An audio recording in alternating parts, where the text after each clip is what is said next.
Tupelo native William Hurd's paintings are memorable. They're bright and colorful and leave a lasting impression.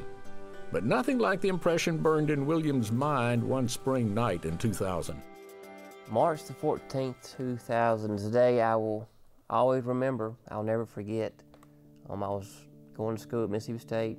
Some friends and I were out, a normal night, just hanging out. And the ride home, as we got close to the house, he lost control of the car, and the car fishtailed and went in a ditch.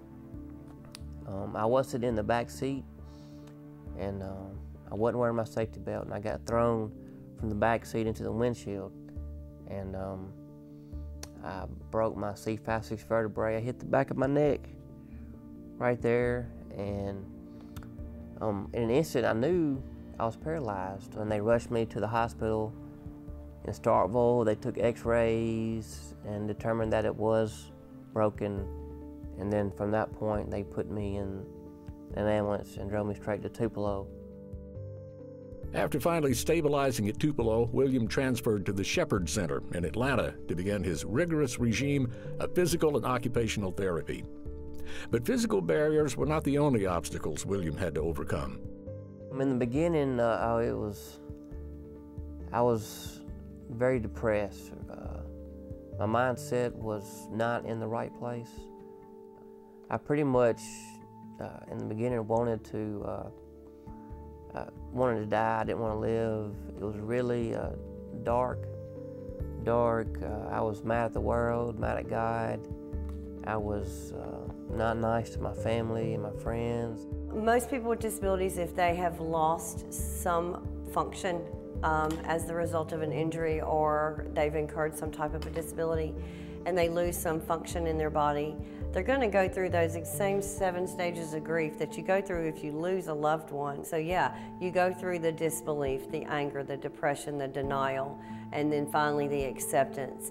After That year of being depressed and drinking myself to oblivion, one night I woke up the next day thinking, this is just, I can't live my life like this. This is not who I was before my accident. I've got to move on. I've got to get on with it. And move on, William did. After finding solace and creative release in art, William searched for new ways to paint with limited finger dexterity. This movie came on called Pollock. It's about Jackson Pollock, a famous artist in the 50s, who I knew nothing about. Didn't really know much about any artist at this point. But this show came on, and it showed how Jackson Pollock was sitting in his barn painting one day, and paint dripped from his paintbrush onto the floor, and then he started slinging paint onto the canvas. Drip painting was the answer. William found that by sticking brushes and spoons into styrofoam balls, he could control the paint.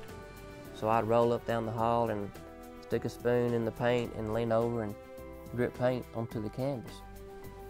After a time of doing that, I looked down, and all my cups and bowls, there's different color paints that dripped into them. And so I said, well, let me just use a bowl. And I just grabbed a bowl of paint and just dumped on the canvas. And his technique continued to develop from there, and so did his love of painting. I like painting because I like what it makes me think. I think of happy thoughts. It's fun. It's positive. As my painting grows, I grow with them. The joy and fulfillment William found in art inspired him to share that experience with others. And so, Our Artworks was born. Our Artworks is a nonprofit organization we started around in '05. It was a grant we applied for from the Department of Rehabilitation Services. He came to me, he was doing his artwork, he was so good at it, and he wanted to start a class in Tupelo. His whole goal there with our artworks was to get just enough money, not a lot, but just enough money to purchase some supplies so that he could bring other people with disabilities into his studio and allow them to experience the same joy that he experiences every day when he's doing his artwork. And it's just taken off, and his students love it.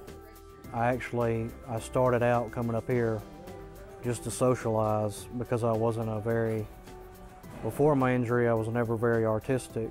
and didn't think that I really had that ability until I was encouraged more and more by William to finally start painting.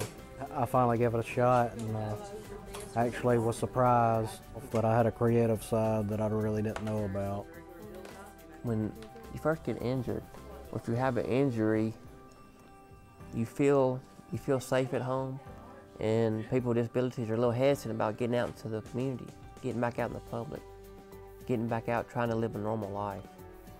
What we have at the shop, our artworks, we can come there. It's in the center of Tupelo, and it's a gathering place where we meet, we can socialize, we do lots of different types of art, which is creating art is, you have a sense of achievement, like you've accomplished something. I think that expressing ourselves when you have a disability is very important. It's one of the things that keeps you from getting hermit-like or depressed. And William's helped a lot of people in the Tupelo area to avoid that by bringing them into his art classes and teaching them how to express themselves through art. One of William's favorite figures to paint is the butterfly. He sees it as indicative of the transformation he experienced after his accident. On the back of every butterfly that he paints, William writes a poem that he composed years ago. As I free in the sun, on the flowers I can run. My arms are my legs, as far as I can spread. Guide me through the wind if the call of my course, finding the answers, questioning remorse. The beauty of the beast grows inside a cocoon, finding its way out to the moon. This journey is a long and endless ride. With all my wings, I challenge the sky.